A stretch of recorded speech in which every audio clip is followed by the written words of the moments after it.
Pembagian uang di dunia saat ini itu benar-benar nggak adil. Orang-orang yang di atas itu menghasilkan uang yang jauh lebih banyak ketimbang orang-orang yang berada di tengah dan di bawah. Dan orang-orang yang berada di tengah dan di bawah ini itu hanya bisa ngelihat orang-orang di atas dan bertanya-tanya bagaimana caranya mereka menghasilkan uang sampai ratusan juta rupiah, miliaran rupiah, bahkan sampai triliunan rupiah. Dan hari ini saya akan kasih tahu ke kalian bagaimana orang-orang yang di atas ini itu bisa menghasilkan uang sampai puluhan juta, ratusan juta, miliaran rupiah, bahkan triliunan rupiah dengan rumus 5P. Nah jadi saya ini udah ketemu dengan banyak sekali konglomerat triliuner, bahkan partner saya Andrew Susanto juga adalah seorang triliuner, itu pasti memiliki 5P ini. Saya sendiri pun pada saat menghasilkan uang miliaran rupiah setiap bulan itu juga karena punya 5P ini. Jadi tanpa berbasa-basi langsung aja aku jelasin. Nah sebelum kita masuk ke rumus 5P itu, saya ingin tunjukin ke kalian grafik distribusi pendapatan yang ada di dunia saat ini. Karena dulu sebenarnya grafiknya itu seperti ini. Jadi seperti bell kayak gini.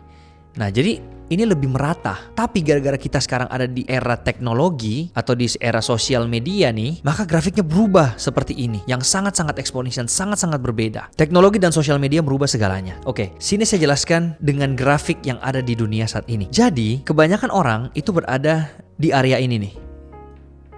Nah, ini adalah gaji, kita bilang UMR misalnya 5 juta ya, 5 juta sampai misalnya gaji berapa sih yang paling tinggi rata-rata 35 juta misalnya. Nah, ini adalah kebanyakan orang di sini. Ini yang udah bekerja. Nah, sedangkan yang di sini ini yang baru mulai atau yang kita bilang newbie. Nah, orang-orang yang ada di sini ini tuh yang bisa menghasilkan sampai 200 juta, 1M sebulan, sampai mungkin bisa yang sampai 50M sebulan. Nah, di era sekarang, orang-orang yang berada di sini ini yang punya yang namanya personal branding.